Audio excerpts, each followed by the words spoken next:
દેવભૂમિ દ્વારકા જિલ્લાના યાત્રાધામ હર્ષદમાં શ્રી હરસિદ્ધિ માતાના મંદિર પાસે દરિયા કિનારે આવેલ પ્રાચીન શિવાલયમાંથી શિવલિંગ ગુમ થતાં ખળભળાટ મચી ગયો છે.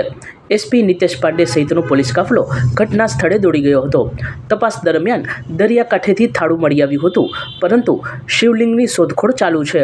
શિવલિંગ શોધવા દરિયામાં સ્કુબા ડાઇવર ઉતારી સર્ચ ઓપરેશન હાથ ધરવાની કવાયત પણ કરવામાં આવી રહી હોવાની માહિતી છે. ઉલ્લેખનીય છે કે આવતીકાલે મહાશિવરાત્રિ છે, ત્યારે આજે આ ઘટનાથી ભક્તોમાં ભારે આક્રોશ ફાટી નીકળ્યો છે.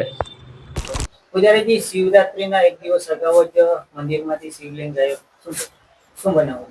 આપને ક્યારે ખબર પડી? હું આજે આશરે 7:45 અહીં મંદિરે આવ્યો. અહીંયા આવીને અહીંયા જે રૂમ જે છે ને, આમાં કબૂતરોની ચણ હોય છે. કાયમ નિત્યક્રમ મુજબ આવી અને પેલા કબૂતરોને ચણ નાખું અને પછી મંદિરના જેવા પગથિયા પાસે ગયો એટલે મંદિરનું લાસ્ટ પગથિયું જેવો ચડ્યો જાય, આપણે બેલ વાગે છે ભગવાનનો, ત્યાં પહોંચ્યો. મેં મંદિરને ખુલ્લું તો મંદિર હતું જ, પણ ત્યાં જોયું તો મને મહાદેવની સાથે જે અર્ધચંદ્રાકાર જે એનું આપણે થાળું ગુજરાતીમાં કહી, એ મને દ્રષ્ટિપાત ન થતા મને તો થોડો પેલા આઘાત જ લાગ્યો કે મહાદેવ ક્યાં ગુમ થઈ ગયા. પછી હું આગળ વધ્યો જ નહીં. નંદી જે છે, નંદીની પાછળ જ ઉભો રહી અને મેં બહાર આવીને પેલા ફોટો પાડી લીધો અને આજુબાજુ મેં નજર કરી. પછી અમારા બાપુ, એના મોહન છે ભીખુગરી બાપુ, એમને મેં ટેલિફોનિક ફોન કર્યો. પછી એમના 2 સનને ફોન કર્યો અને એમને મેં આ વસ્તુની જાણ કરી. અને પછી મેં કલ્યાણપુર પોલીસ સ્ટેશનનો નંબર મેળવ્યો, ત્યાંના અધિકારીને ફોન કરી અને મેં એની વિગત એમને જણાવી કે આવી ઘટના બની ગઈ છે. આ કૃત્ય કોના દ્વારા કરવામાં આવ્યું એ કોઈ શંકા? હવે એ તો આમાં તો અમે તો આજના તો મહાદેવના શિંગાર માટેની બધી સામગ્રી જો અંદર પડી છે. કાલે શિવરાત્રી એટલે આજે હું બહારનું જે હોય બધું શિંગાર ને બધું કરવાનું હોય મંદિરનું, એના માટે હતા. તે આવો તો બધું કોઈ કલ્પના ન હોય ને કે આ લેવલનું કાર્ય તો કેવી રીતના કલ્પી ન શકે. ના, કદી કોઈ નહીં. આ તો મંદિરે કોઈ અજાણ્યા માણસો આવે ને તો એ સંતુષ્ટ થઈ જાય. અહીંયા સાત્વિક પૂજાનો મહિમા છે. હા, આ સાત્વિક પૂજાનો મહિમા છે. અહીંયા કોઈ પણ સ્ત્રી કે પુરુષ, નાના કે મોટા, કોઈ પણ આવે એને અમે એની જેવી એવી ઈચ્છા મુજબની પૂજાપાઠ કરીએ. અને કોઈ પણ પ્રકારના પ્રલોભન કે કોઈ પણ પ્રકારના ચાર્જ નથી.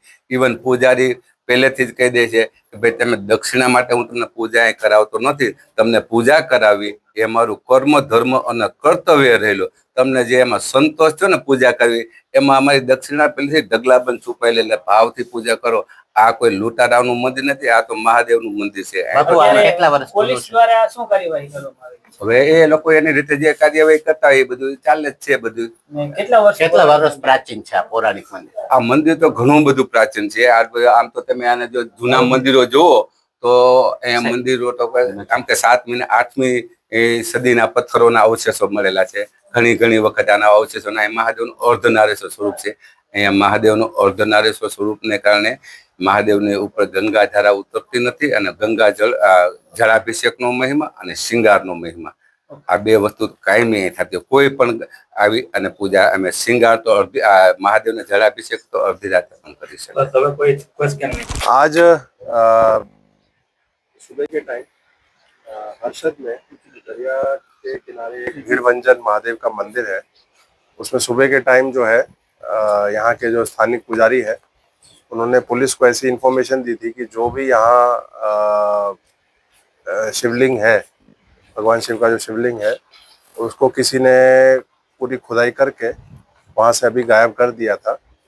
इसके आधार पे हमारी जो LCB SOG लोकल पुलिस की DYSP की अलग अलग टीमें बना के हमारी अभी जो है इन्वेस्टिगेशन इसमें आगे चल रही है कि इसमें किसने ये कृत्य किया है, और ये सारी जो तपास अभी आगे चल रही है और जल्द से जल्द जो है हमें रिजल्ट मिले, हमारा वैसा ही प्रयास है.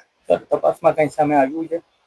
अभी तपास में कुछ अभी तक जो है तपास में हमें एक यहाँ जो शिवलिंग के पास में जो एक यहाँ लोकल भाषा में थारू बोलते हैं वो मिला है. वो एक हमें मिला है. तो बाकी जो तपास है आगे चल रही है. સર, સ્કુબા ડાઇવર દ્વારા તપાસ કરવામાં આવી રહી છે દરિયામાં. एक हमारी ऐसी पॉसिबिलिटी है कि समुद्र में शायद किसी ने ये शिवलिंग और बाकी जो भी वो साथ में लेके गए और रख दिया हो. उसके लिए हमने जो है एक्सपर्ट जो स्कूबा डाइवर्स हैं और जो स्विमर्स हैं उनको बुला के उनसे वो खोजबीन कराने की भी जो है एक तपास हमारी चल रही है. वो भी हमने उनकी भी जो है मदद ली जाएगी. સચોટ સમાચારો સૌથી ઝડપી મેળવવા માટે અમારી ચેનલને સબસ્ક્રાઇબ કરો.